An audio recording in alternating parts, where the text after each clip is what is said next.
Je veux juste rappeler à Monsieur le Président que ce qui se passe au Sahel n'est que les conséquences de ce qui a été fait en Libye. Cette intervention en Libye où vous avez oublié, quand je parle de vous, je ne parle pas de votre personne, je parle de votre position. Vous avez oublié l'existence de l'Union africaine. Monsieur le Président, vous l'aimez le dire. Nous sommes au Mali pour aider le Mali. Si nous n'étions pas venus au Sahel, il n'allait pas avoir de gouvernement actuellement au Mali. J'ai envie de vous dire que si ce n'était pas les Africains, il n'allait pas avoir de France aujourd'hui. Nous sommes liés, nous sommes liés, nous sommes liés. Arrêtez de dire que vous êtes venus nous aider. Non, parce que le terrorisme ne menace pas que le Mali. Vous êtes aussi menacés. Arrêtez de nous culpabiliser sur une position de victime. Mais Adam, je ne vous culpabilise pas. Monsieur le Président, je n'ai pas terminé. Je ne vous culpabilise pas. J'essaie de restaurer justement un dialogue réciproque et de respect. Oui. On n'est pas là simplement pour nos intérêts quand on arrive au Mali en 2013. C'est un fait. Par contre, ce que vous avez dit sur la Libye, je l'ai dit plusieurs fois comme président, je partage ce que vous avez dit. La Libye, on n'a pas respecté la souveraineté d'un peuple et ça, c'est une erreur. D'accord, merci d'avoir reconnu ça. Et si vous reconnaissez ça, vous allez voir que ce qui se passe au Sahel n'est que les conséquences de cette intervention. Donc, vous êtes au Sahel pour corriger l'erreur que vous avez commise en Libye et en corrigeant ces erreurs, vous êtes en train de commettre d'autres erreurs. Monsieur le Président, je vous rappelle que l'intervention militaire étrangère n'a jamais réglé un problème. La Libye, elle est comment aujourd'hui? L'Afghanistan, c'est comment aujourd'hui? Donc l'intervention militaire ne va pas arranger les choses. Je ne voudrais pas que mon pays soit comme la Libye. Prenez votre responsabilité et surtout arrêtez de dire que nous sommes là pour vous aider. Non, vous n'êtes pas là pour nous aider. On est ensemble. On a un ennemi commun. On le combat ensemble. Et pour finir, ces sorties ces derniers jours entre vous et les autorités maliennes, c'est juste une honte. Parce que c'est une honte. Vous avez le même ennemi et l'ennemi, il est grandi. L'ennemi, il prend de l'ampleur dans ça. Dites-leur. Faites-moi plaisir. Dites-leur. Du coup, arrêtez ça. Arrêtez ces discours paternalistes. Dire que nous allons vous aider, Non, nous n'avons pas besoin d'aide. Nous avons besoin de coopération. Nous avons besoin de partenariat. Et nous sommes liés par l'histoire, mais nous sommes liés par les dangers. Nous sommes liés par les défis. Mais je suis 100% d'accord avec ce que vous venez de dire. Mais après, vous ne pouvez pas me dire, vous ne pouvez pas couvrir les propos inacceptables qui ont été tenus par des gens qui, eux, n'ont ni la légitimité ni la légalité pour eux. Or, ils ont tenu des propos inacceptables. Non, mais je vous le dis. Et vous ne pouvez pas me dire, on doit avoir un dialogue équilibré, réciproque, et me dire, dès que je vous parle avec le cœur et que je vous dis la vérité, je serai paternaliste. Je ne suis pas paternaliste, je suis sincère. J'ai droit à la même sincérité que vous.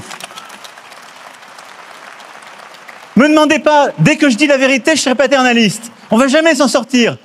Vous me dites la vérité avec votre cœur, vous me prenez à partie, vous me bousculez. J'ai le droit de vous dire ma vérité aussi. C'est pas du paternalisme, c'est de la sincérité. Ok, Monsieur le Président, non, juste pour dire que la sincérité n'exclut pas la courtoisie, la sincérité. Mais je suis courtois comme vous l'êtes avec moi, Adam. Oui. Nous sommes courtois les uns. Je suis carrément d'accord avec vous, Monsieur le Président. C'est juste vous dire que j'adore votre sincérité, mais elle n'exclut pas le respect, elle n'exclut pas la courtoisie. Je pense que nous avons l'un et l'autre, là dans le débat, une très grande courtoisie. Absolument. Et on fait la démonstration qu'il n'y a pas de paternalisme, il n'y a pas d'agressivité, il y a une vraie sincérité, mais il n'y a pas de tabou.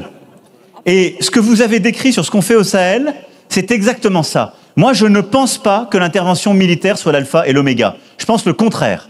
Et donc, le problème que vous avez aujourd'hui, c'est qu'il y a une autorité de transition qui dit « ils devraient rester là militairement, parce qu'ils ne veulent pas faire le travail ».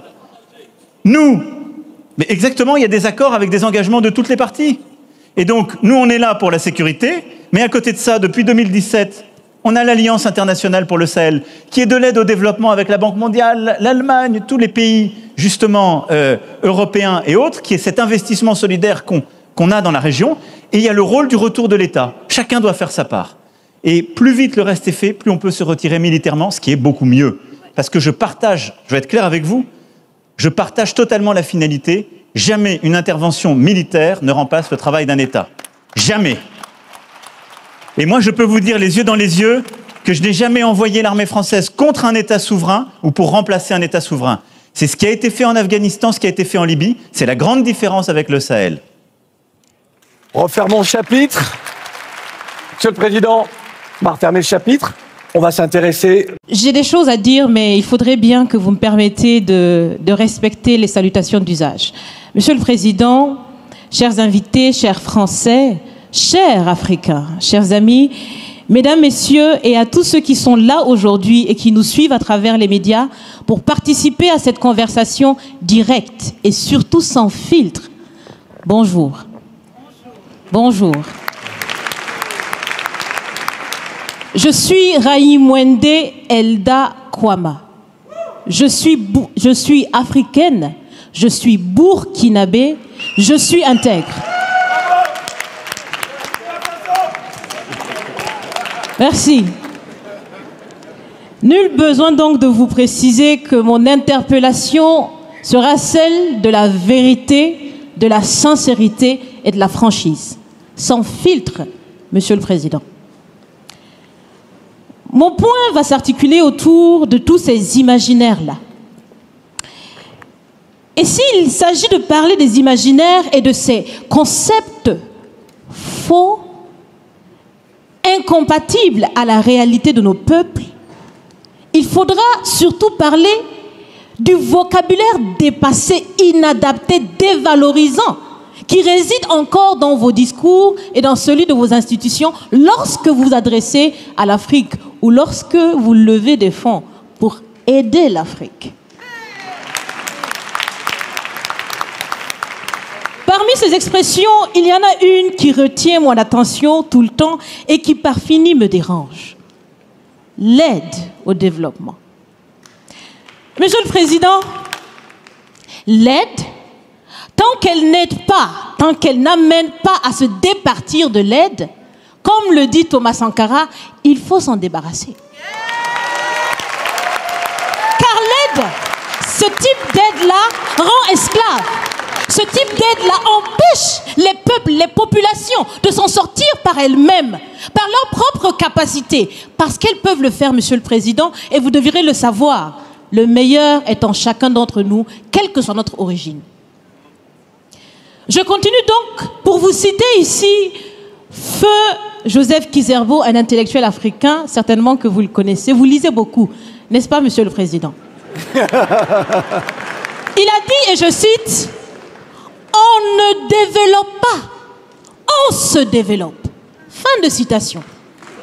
Alors si on ne développe pas, on ne peut pas non plus aider à développer. Ça fait près d'un siècle que l'aide au développement se balade en Afrique. Ça ne marche pas.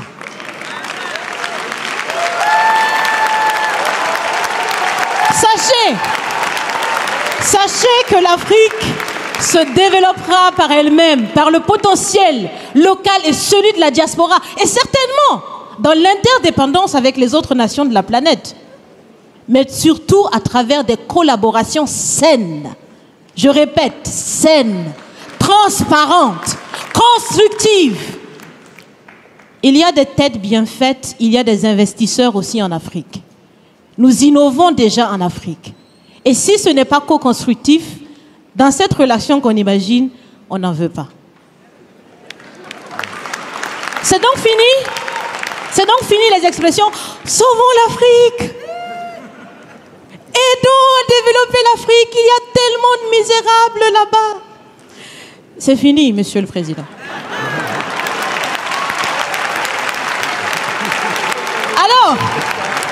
Alors, si on doit vivre ensemble, parce qu'il le faut à tout prix, ça sera dans l'interdépendance, je répète, mais surtout et aussi dans le respect et la valorisation des uns et des autres.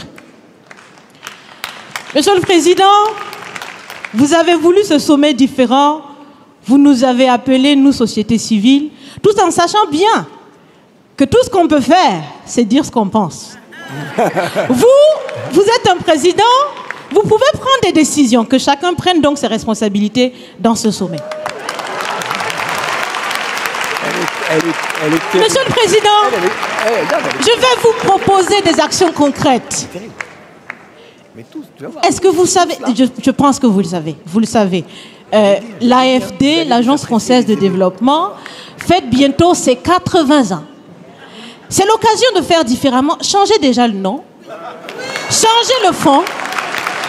On l'a si bien dit, on veut des partenariats qui soient clairs, qui soient transparents, où nous aussi on peut parler, on a notre mot à dire, on peut aussi agir et on peut mettre aussi de l'intellect et des ressources financières sur la table de la discussion. Je vais finir parce que j'aime bien échanger avec Monsieur le Président. Mais je vais finir. Et je vous propose de visualiser avec moi ceci. Si la relation entre les pays d'Afrique et la France était une marmite, sachez qu'elle est très sale, cette marmite. Elle est sale de reconnaissance légère des exactions commises. Elle est sale de corruption. Elle est sale de non-transparence. Elle est sale de vocabulaire dévalorisant. Elle est sale, Monsieur le Président. Je vous invite à la recurer par des actions concrètes. J'ai déjà proposé des actions, commencez. Mes amis le feront aussi. Si vous refusez de la laver, si vous voulez quand même préparer là-dedans, je ne mangerai pas. Nous ne mangerons pas. L'Afrique ne mangera plus. Le repas. Écoutez. Le repas.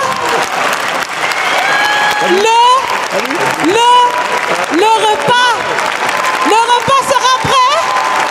Vous serez le seul à table avec un appétit difficile. À bon entendeur, salut. Merci.